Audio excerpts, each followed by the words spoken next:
Hello, everybody, and welcome to WDW Radio Live and the WDW News Cast. I am Lou Mongello, and today is Wednesday, February 6th, 2013. I'm here to help you have the best possible Disney vacation experience, bring you a little bit of Disney magic to wherever you are with this live newscast every Wednesday night, as well as the audio podcast, videos, blog, live events, my Walt Disney World trivia books, CDs, and more.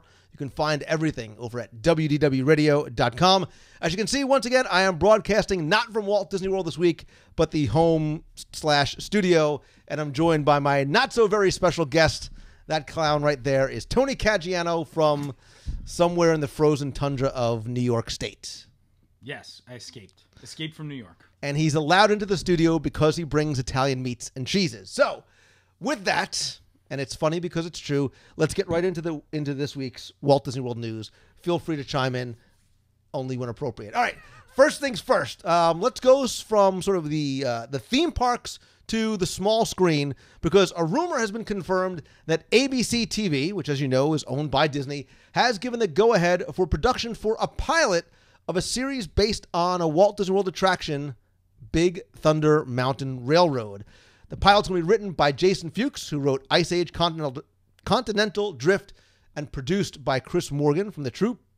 And the pitch, sort of the elevator pitch story is, when a brilliant late 19th century New York doctor and his family are given a once-in-a-lifetime opportunity to relocate to a frontier mining town run by a powerful, mysterious tycoon, they quickly realize that not everything in Big Thunder is as it seems. Insert dramatic music here, and a picture of Tony Baxter. So we wonder now how much we're going to see this series being related not just to the attraction Walt Disney World and Disneyland, but this new interactive theming that's being installed right now, literally right now, in Walt Disney World. The story of Barnabas T. Bullion. You know, is he going to be this New York doctor? Is he going to be this mysterious tycoon that they talk about in this pitch? How closely is the TV series going to tie into the attraction? What elements of each story are going to be found both on the theme park side, and is it going to translate into the story side? And obviously now what we're starting to see, Tony, is at Big Thunder Mountain, a lot of the interactive elements are being installed. There's signs, there's props, there's a lot of somewhat cryptic references to businesses and individual being added for a new interactive game, right? This is the new trend that we're seeing, is this level of the cueless queue, the interactive queue. The story begins no longer when you get on the attraction, but as you cross either into the land or even the threshold of the attraction itself. We're going to see that obviously now with Big Thunder Mountain, and it's going to be interesting to see how much of the attraction they're going to sort of pull or change maybe to sort of match what's going on the TV screen. Yeah, I look forward to it. I enjoy the changes that they put and the additions that they put in, like the Pirates of the Caribbean, but it seemed like they did that after the fact. The movie was a hit, you knew people liked it, and then they brought it in. So I'm interested to see how much of this is going to be up and going directly related to the show, or is it going to be kind of, it can stand on its own and they create the backstory through it.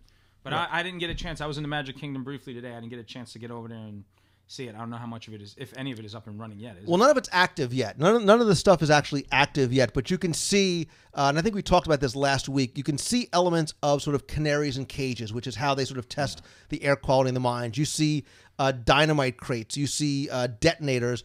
All these things that you can see are going to be very interactive, very tactile. You're going to have a chance to directly interact with the environment, and again, that story sort of begins there. So it'll be interesting to see what this story is going to be. Look, if the series even gets picked up, right? Just because a pilot's created doesn't necessarily mean that the show will get picked up. No release time yet in terms of when it's actually going to potentially air, but it should be interesting to see if and when that does. Speaking of interactive and props, there's a lot of new props being installed for the Pirates of the Caribbean Adventureland game. We talked about this again last week in terms of these new interactive experiences coming to the parks. Now we're seeing things like the Crow's Nest at that far end where Adventureland and Caribbean Plaza begins to blend into Frontierland. That's been reopened. There are skulls on top of poles right near the entrance queue to Pirates. There are shackles and chains, treasure maps, a crate for Cape Girardeau Mercantile, whoever or whatever that may be, a cannon that you can sort of move and aim and fire at treasure chests. There's tikis. They're scattered not just throughout Pirates of the Caribbean, but throughout Adventureland. And we talked about this last week. I've talked about this a lot in terms of what next gen, what these new experiences are going to be. And I think what I really enjoy is that these optional experiences, if you want them, really will help you not only explore other areas of the park like Sorcerers of the Magic Kingdom does now, but really help you sort of peel back additional layers of the onion and keep that sort of story and experience sort of flowing beyond the confines of the four corners of each of the attractions. Yeah, I love these new things. I like that, like you said, everything's optional, obviously, but it helps break the crowds up a little bit, I think. People are doing that, and it's nice to have people doing other things except going on the rides. I also like how they have the interactive queues, like you were just talking about. I just wanted to say, was like Big Thunder Mountain needed something there. It was just an old-fashioned switchback queue. It's a tough wait on Big Thunder Mountain. Right. If you get a 45-minute wait, it's a tough wait. Even Pirates of the Caribbean, you wind through the tunnels. There's lots to look at. Big Thunder Mountain was really old-school switchback queue, so I like that they're doing something there. I'm looking forward to the Pirates of the Caribbean game. Like I said, it sounds like I need to get over to Magic Kingdom. I was over there, but I didn't get to that side of the park today. So before I leave, I'll have to get in there and take a you look hit at it. Casey's Corner and you come to a dead stop, and that's part of what your problem is. You need to sort of expand your horizons to the Citrus Swirl and other areas. But Jeremy and Utah said they recently shut down Big Thunder Mountain in Disneyland to incorporate some of those other changes as well there too. A lot of people, especially people with kids, seem to really like the idea of not just the game experiences, but the interactive cues, because kids, and kids at heart, forget to a certain degree that you're waiting online, right? It's no longer sort of a chore to be waiting online.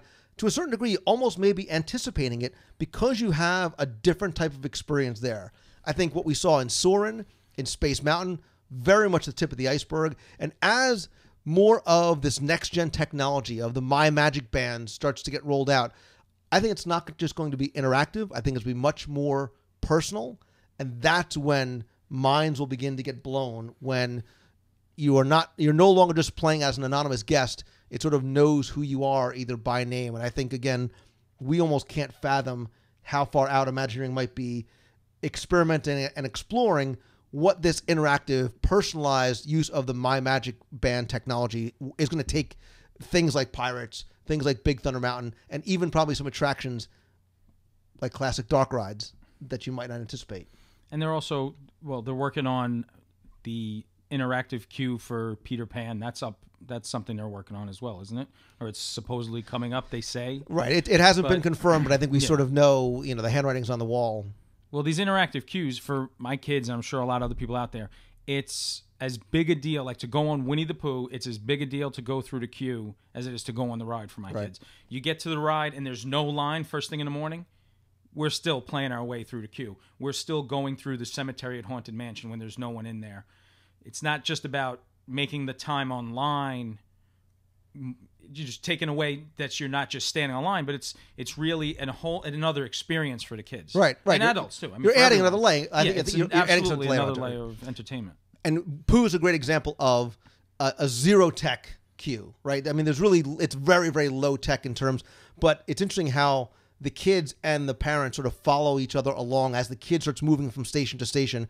It follows along where the adult is in line. And I was interested to see when it first opened how that works. I think it works very, very well. Now we're going to see much more hands-on. And I think to a certain degree, this is also going to become much more involved in your experience as well too. I think the My Disney Experience app is not just going to be about making reservations, fast passes, wait times, maps. It's going to be an integral part, if you want it, to your Disney World experience. But we need to move on to much bigger, much more important things like Doofenslurpers. Doofenslurpers. I think we all just like saying Doofenslurpers, and soon we'll have to try exactly what they are. So there's a new Doofenslurper drink, or drinks plural, which have recently been introduced over in Epcot Center. I'm old school. I'm going to call it that way forever. Obviously named after Dr. Doofenshmirtz from Phineas and Ferb. These drinks are topped with a fruit sorbet foam and served in a souvenir beaker. It's actually an Erlenmeyer flask. And they're available in 3 different locations and 3 different flavors. So you can get the frozen blue raspberry at Fife and Drum over at the American Adventure, the frozen strawberry at Fife and Drum and at the Cool Post, which is over in the Africa Outpost section right by the bridge, and frozen lemonade, which is not seen in the picture here, both at Cool Post and the Promenade Refreshment. Now, the drinks are $8.99, served in your collectible souvenir Erlenmeyer flask, but here's your money-saving tip, like we did on this past week's show, best dining values in Walt Disney World. You can also, if you just want the drink, if you just want to get loaded up with some frozen blue raspberry Doofenslurper goodness, $3.99. They'll give it to you in a plain cup. You don't get the passion fruit sorbet foam on top, but for more than half off, you could actually get the drink without having to collect the mugs. But I like this, Tony. Like, I like the fact that it's your dining experiences, even something like a drink, are fun, right? We see the princess glasses in Be Our Guest restaurant, of course, of which we had to get a set of 4. But this is really cool, like especially kids who are big, and kids, I'm looking at you, kids who are big Phineas and Ferb fans, walking around with their Erlenmeyer flask while other people walk around with a yard of beer. They're I don't mean the kids, I mean the adults will be walking. I think it's really cool that they're sort of making fun stuff like this happen. Yeah, and even like the mugs that they serve at Gaston's. My kids, they loved Beauty and the Beast. They weren't a huge Gaston fan, but there was something nice about the 4 of us sitting in Gaston's tavern, drinking out of the mugs. It was a little of a memory for us. It was an experience. And those mugs are out and running around my house every day. The kids love them. And the beaker, like who knew? You know, you Googled Erlenmeyer flask. That's like, you're not a scientist, so let's call it a beaker. Who's gonna go? But anyway, yeah, my kids I could just see my kids are gonna be running around and sitting at the dinner table drinking out of an Erlenmeyer flask. You're never gonna forget that now, though, are you? And I'm gonna say it 15 times this weekend. I have a feeling with our 6-year anniversary show coming up this weekend, which is part of the reason why you're here, other than the fact that I ran out of salami and mozzarella, I have a feeling there will be an Erlenmeyer flask or 6. I'm going to request all of my drinks in an Erlenmeyer flask. So, moving on past the Doofen Slurper, there was some big news that came out this past week, and really in the past few days, that I think shocked a lot of people that never saw this coming. And no, it was not the release of the Doofenslurper. It was that Senior Vice President of Creative Development at Walt Disney Imagineering, Tony Baxter, announced his retirement. He announced it on Thursday. It was effective Friday. However, he did say he was going to remain on as a consultant for Walt Disney Imagineering. As I'm sure you know, he had a 47-year career with Disney. He is the guy that lived the dream, right? He was hired in 1965 to scoop ice cream in Disneyland on Main Street at the age of 17. He goes on to work on things like Big Thunder Mountain Railroad, right? Because he had worked with Mark Davis on what was going to be this redesign of Thunder Mesa here in Frontierland and Walt Disney World. He obviously creates Splash Mountain, Journey to Imagination, Disneyland Paris, a big part of that. Star Tours, Indiana Jones, redesigning of Tomorrowland out in Disneyland, Finding Nemo Submarine Voyage, reopening of Captain EO, redesign of Star Tours. You know, his legacy with this company, I mean, he sort of really solidified himself as one of that next generation of legendary Imagineers, right? You've got the Sklars and the Tencios and the Davises, and now you've got clearly someone who's going to be a first ballot kind of Disney legend honoree, Tony Baxter. It was interesting yet very diplomatic how he did it. He did publish his letter that he did send out to Walt Disney, not Walt Disney himself, but Walt Disney Imagineering, saying that no company is perfect. He acknowledges no company is perfect. Like any other corporation, there's politics, there's challenges, but we are artists, musicians, engineers, filmmakers, and the company itself, though, is unique. There's no other place like it on Earth. He says we're lucky, and at the end of the day, it's my hope that this letter is going to add to the special culture that he's been privileged to grow in. And look, I had a chance to, dream come true, right? Meet Tony Baxter, interview him on the show, and you talk about not just a brilliant, but a humble guy in terms of what he's done, his contributions. Again, some of the attractions he worked on are sort of a who's who of these attractions from the early 80s through the 2000s. some of the most popular to this day attractions, like a Star Tours, a Journey to Imagination, and Indiana Jones.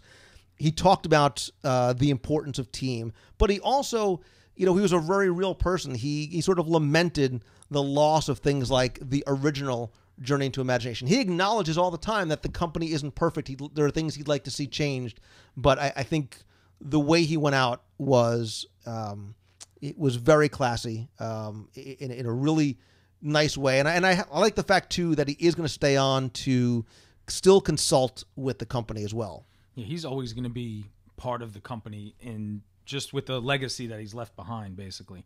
And after 47 years, started when he's 17, I almost can't even fathom that duration, to being for that amount of time with one company. Granted, it's Walt Disney, a dream job, but it's a lot of work. It's still, no matter what you do, if you do it well, it's going to be work. You're going to have to work at it.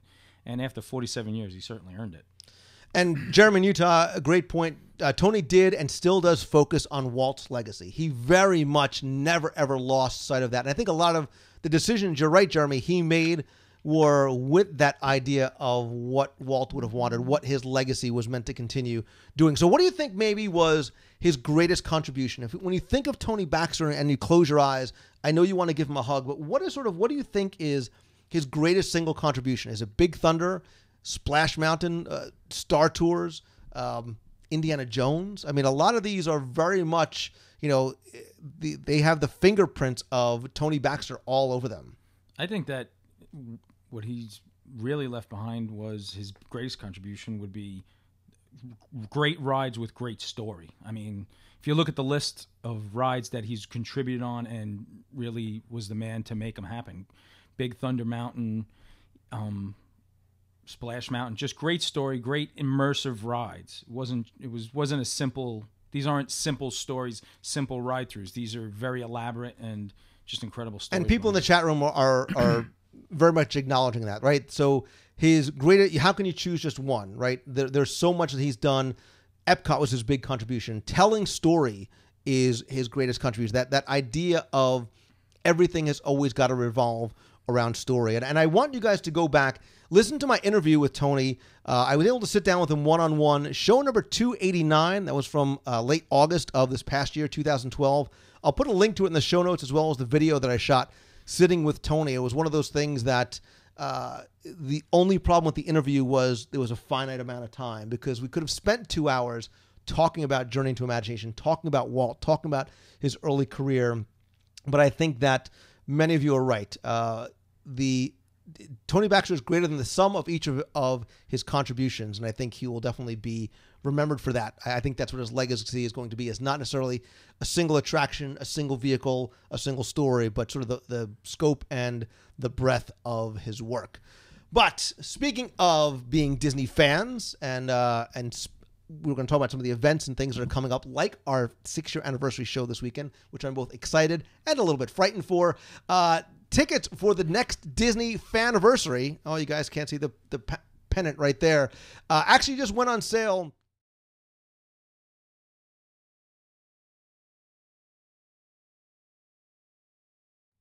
Sorry, the tickets for the next Disney Fanniversary celebration went on sale this past February 5th. The event is once again to travel to 10 U.S. cities, including here in Orlando. They're going to stop at Walt Disney World and have an event at the Atlantic Dance Hall on Disney's Boardwalk on March 8th. And the Fanniversary, like they had last year, really celebrates the history of the Walt Disney Company. Not just the theme parks, not just the movies, not just the but TV shows, but sort of the entire scope of the Disney Company's legacy. So this year, they're going to celebrate some of those landmark birthdays like Peter Pan. Obviously, we know the Diamond, Platinum, Super, Ultra Edition DVD just came out. Horizons would be celebrating a birthday this year. Very interesting what they might do here at Walt Disney World. Chip and Dale, Disney Channel. So all of you Darkwing Duck, Rescue Ranger people could get very... I'm thinking Walt Disney World Inside Out. That was my show. Brianne Leary, call me. Disney Cruise Line, Disney's Animal Kingdom also celebrating a birthday. Also the 90th anniversary of the Walt Disney Company and the 85th birthday of Mickey Mouse. Like they did last year, they show a lot of behind-the-scenes stories, rare film footage, photography. They do a lot of panels, a lot of great interviews with Disney legends that are there. And the great thing about this, Tony, is D23, I think, is continuing to do what they set out to do, which is form a community, right? And by doing so, they don't just restrict the events anymore to Walt Disney World and Disneyland, because they recognize that not everybody can get out there. You need to bring the events to where the people are. So they have these Fanniversary events. They're going to go to Boston, LA, San Diego, Seattle, Chicago, San Francisco, Phoenix, Newark, and Washington, D.C. In Orlando, there's going to be 2 sessions on March 8th, 10 a.m. and 2:30 p.m. Tickets are not very expensive. They're $21 a piece for D23 members. If they don't sell out to D23 members, tickets are $35 for general admission and are going to be available at 1 p.m. on February 12th. And you can visit d23.com. I'm going to ask the people who are listening live or who are maybe listening or watching on the taped version, you've been to any of the Fanniversary events? Yeah, we went last year. We went New York City, and it was fun. We had I know you weren't able to make it up. We had a WDW Radio get together, right, and we had a blast. There was a lot of people there. It was amazing the turnout for it. And it's a great event too, because I think especially guys like Steve Vagnini really did a good job of digging deep into the archives. Right, it was like a D23 Expo event in terms of sort of peeling back layers of the curtain and letting us feel as though they've brought out stuff or people that are very special and exclusive for us. And the fact that they can take this on the road is a testament to the fact that the Disney experience does not need to be confined to a place. It's about getting these like-minded people together as part of a fan community. And I think that's what these sort of relatively low-cost ticket events are able to do. Yeah, it was terrific. They were, I think last year might have even been less than it was this year. It was almost nothing, $20. Right. And it was a great show. I mean, they really put on a nice show. It was everything you said. It really made you feel like they were there for us, and they brought the show to us, and it was nice. I think a lot of people appreciate the fact that Disney came to them. I think that right. went a long way for D23. And it was great to meet up with people. A lot of people we knew through the community. Some people we didn't, and got together. A group of us went out to dinner afterwards. It was just a nice day. It was nice to do that just as without the production of a vacation. Right. It was right there at home, one day, a great event. So it's interesting to watch. I'm watching people in the chat room saying, hey, you're going to the Boston one? I'm going to go to the Boston one too. Let's get together. That's what this is meant to foster, right? This is meant to foster this type of friendships. People are saying, so Becky from Mouse Fan Travel says, it was a great gathering here in Seattle. Lots of info we hadn't seen at other events that year. Mm-hmm. That was the difference. And I know when we were in Orlando, I says, is this going to sort of be a rehashing of what we've seen at other events? And it's not. You feel as though you as a D23 member or as an attendee are getting sort of a special privilege to see things that you would not be able to see otherwise. And I think that's what D23 is really doing very, very well. And I think it's also going to get people very excited for the D23 Expo, which is coming up this August 9th through the 11th. We're going to be there, us collectively, us, you. We're going to have another booth there, again, with Mouse Fan Travel. Got a lot of fun stuff in store. And again, like we've done for the last 2 expos, I'm going to bring it all to you live all 3 days, August 9th through 11th. We'll have more information as we get closer to that. So my question for you, if you're watching live or you're watching or listening on YouTube or on the WDW Radio blog or in the feed, are you going to any of the D23 destination the Fanniversary events this year? Is it enough for you to maybe make a trip to one of these towns? Or if it's in your town, is this something that you're really excited to see? Have you ever attended before? What did you think? Would love to hear your comments below in the chat, again, either on YouTube or on the WDW Radio blog. Let us know if you're attending one of the Fanniversary events, if you've attended before, and what it is maybe that's drawing you out there, right? Is it the subject matter? Is it the celebration of history? Or is it just the hunger for Disney content and the sense of Disney community, the sense of belonging to this fan group, and getting together with like-minded people for sort of a mini expo in your own hometown? Yeah, I think that it was a little bit of everything for the people that came there. They enjoyed seeing different things. I think one thing that everyone seemed to say, and I know how if it was this way for me, is when they came out and they would show you something that had either never been seen before or something that was created just for the D23 members. I think as members who, as a member of D23, people are passionate about it and they put a lot of time into it and they spend money. And I think it's nice. It was like giving back to them, Right. really, to be able to know that you're a D23 member and this is why it's special. This is why it's nice to be a D23 member. This is why it's special, because no one's ever seen this footage and no one else will, because this is where it is. Membership has its privileges. I've heard that somewhere before. All right. Anyway, so hopefully I'm actually going to go to the one here in Orlando. I believe I'm going to the 10 a.m. session on March 8th. So hopefully we'll see. Maybe we'll have sort of a little WDW Radio meetup around the Fanniversary event in March. But speaking of special events, don't forget that this Saturday, I can't believe it's been a year already, February 9th is going to be the 6-year anniversary celebration of WDW Radio, and we're going to bring it to you live from 10 a.m. to 3 p.m. You have written in suggestions about what we should do, sort of our little group, me, Tony, Glenn, Scott, Becky, if she can make it out there. Of course, the lovely Christy Visaki, the mastermind behind this, is going to be there as well. You can follow along in our adventures by visiting WDWRadioLive.com. You can watch it live there. And if you're in Epcot Center, join us for the meet of the month at 4 p.m. at the Electric Umbrella. A lot of surprises. You know, we've got lots of announcements. We've got, if it comes in time, we've got lots of cool stuff to give away too. So if you can't make it there, definitely tune in. We're going to have information about the Walt Disney Family Museum trip, Aulani, and our cruise in the Disney Fantasy, and then some. And then some. As Christy said here in the chat, oh, the fun, the surprises, the embarrassment. It is going to be a great time. And listen, don't forget to come by, visit the website over at WDWRadio.com. We have a number of wonderful guest posters creating lots of great blog content every day. Videos. You can subscribe to our free email newsletter to get special offers, exclusive content and discounts, news, updates, and more.